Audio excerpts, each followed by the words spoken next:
Hello everyone, this is Tom Fox. I'm the Compliance Evangelist, and I'd like to welcome you to a special 5-part series on the evolving role of risk, compliance, and ethics. This series is sponsored by SAI Global. SAI Global has developed a new service offering, Ethics Anywhere. Ethics Anywhere is a modern approach to learning. It is responsive on any device, customizable for any organization, and targeted to any user, available in any location and translated in any language. So your employees can consume content at any time and prepare for any risk. And you can collect data to measure any goal your ethics and compliance program may have. For more information on Ethics Anywhere, check out our sponsor's website, saiglobal.com. That's saiglobal.com. In this final part 5, I'm back with Paul Johns, and we take a look at the need for an integrated risk management strategy and approach to risk, from the tactical level to the strategic level to senior management to the board of directors.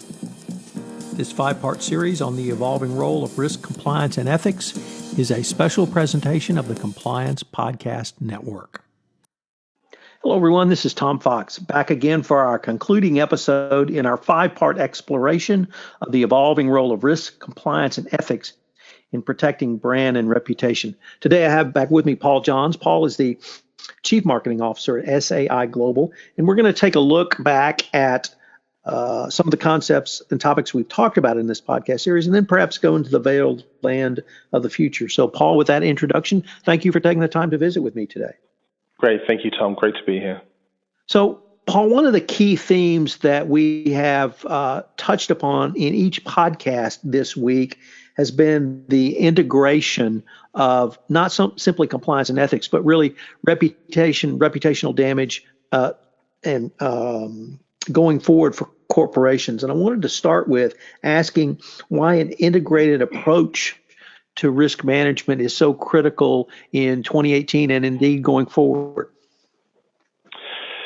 What I'll start by saying is, and maybe as a way to tip my cap to the men and women who work in risk and compliance, is that I've been working in this space for 18 years, and I don't think the job has gotten any easier despite all the technology. In fact, I'll say that the challenges have grown exponentially for a number of reasons.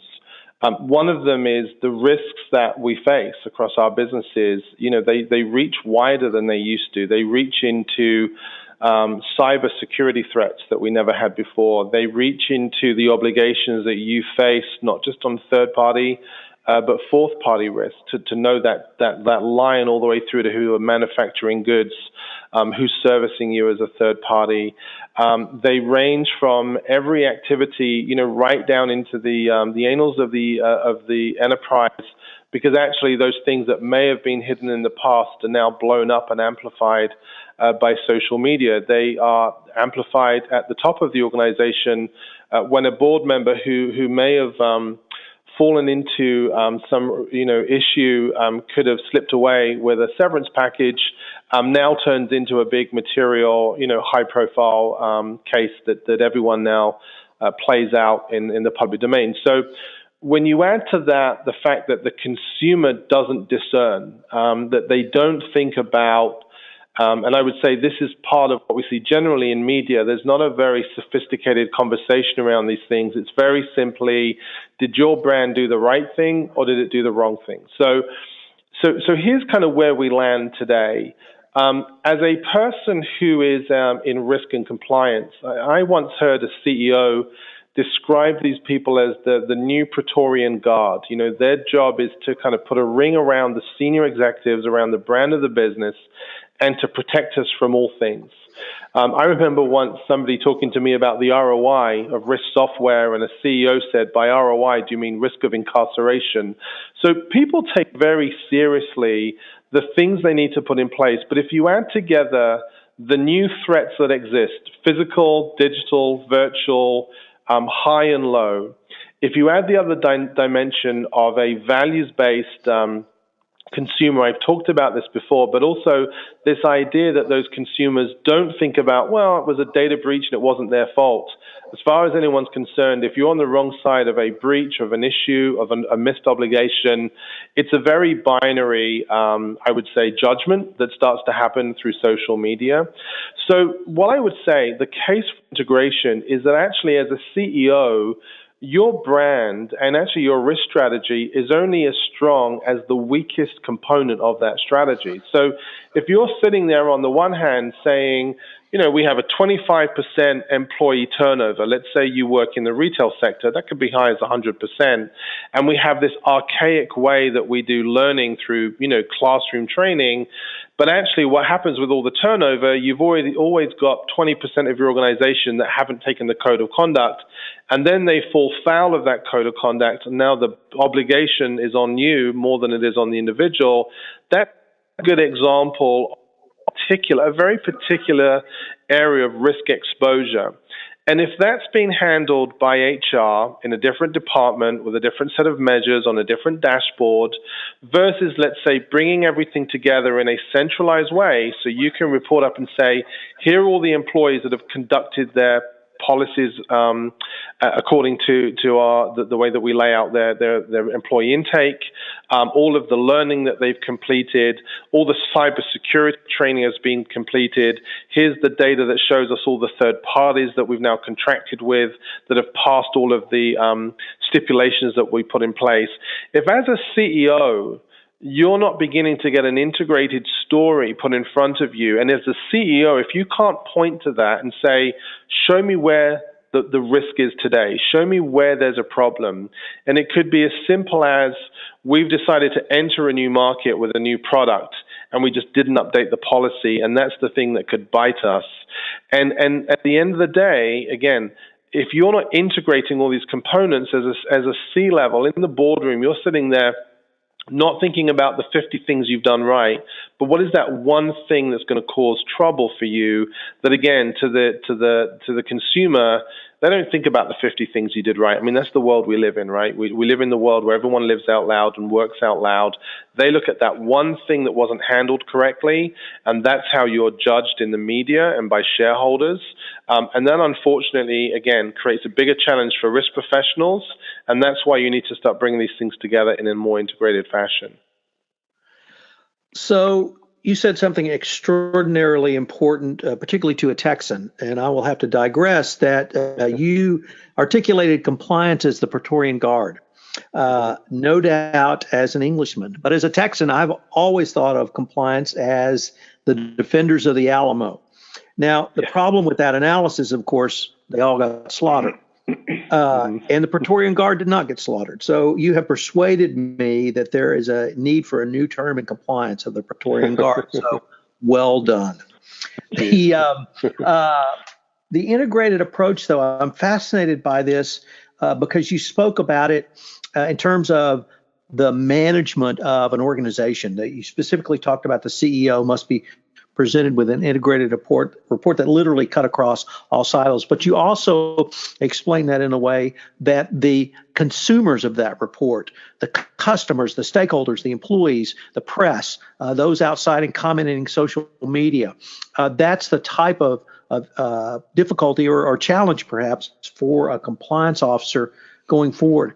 If I could, what I would like to turn to now is really the Ethics Anywhere approach, because that's been the theme of what we've been talking about this week. And I wondered if you might conclude with a few thoughts on how you feel the Ethics Anywhere approach really lends itself to this integration, to this cutting across of silos, but to also providing information to all of those stakeholders. And I should have included regulators, because even with everything you've done, if you haven't documented it, in a regulator's eyes, it never happened. So how does the Ethics Anywhere approach really help with all of those?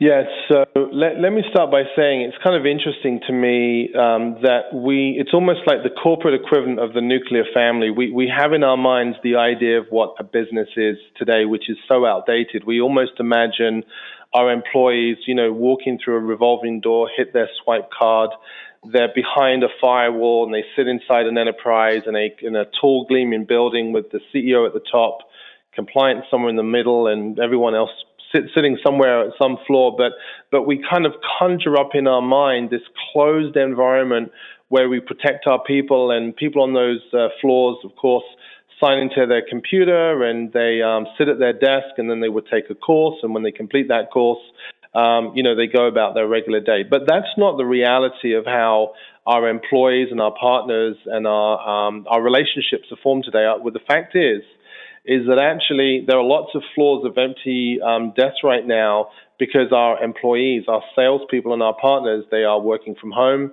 They are working on their commute. They are working from their customers' offices.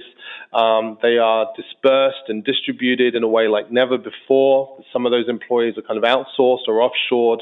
And so I've used this term before of us being more porous. So as a CEO, as a kind of a risk professional, what you're having to do, you're having to think a lot about where my employees are, or generally the people that are under the remit of the obligations that we face, and when is it most convenient for them, and on what platform for them to consume the materials that we need them to consume. So the first portion of Ethics Anywhere just pays attention to this idea that actually people aren't sitting at their desk when they need the training. Why do we have dead commute time that they could use?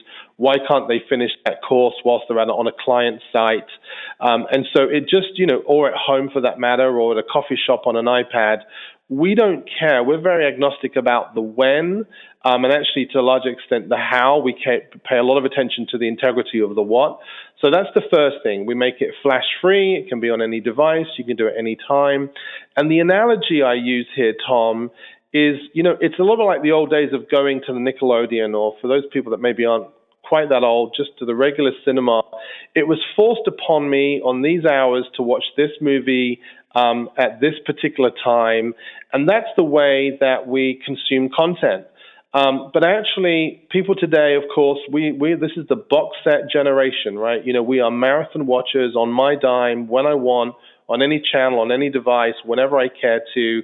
And so Ethics Anywhere, if you take that analogy, is kind of like Netflix. You can take this course whenever you want, wherever you want. We can measure the completion of it. But at the end of the day, it's the consumerization of tech. Employees today aren't where they were or who they were 10 years ago. So stop trying to force desk-based content onto them on your terms and give them that kind of Ethics Anywhere experience. So, unfortunately, Paul, we're near the end of our time, but I've been visiting with Paul Johns in a fascinating discussion where we took a look at the compliance as a Praetorian Guard. I cannot thank you enough for that term. And that CEOs must really be presented with an integrated risk management report. And then how do you do that at the tactical level? Paul, thank you for taking the time to visit with me today. Thank you very much. And protect the Alamo. Still works. Hello, everyone. This is Tom Fox again. I hope you've enjoyed this 5-part exploration of the evolving role of risk, compliance, and ethics, and our wrap-up today. Once again, if you'd like more information on Ethics Anywhere or on SAI Global, check out their website at saiglobal.com. This podcast series has been a special presentation of the Compliance Podcast Network.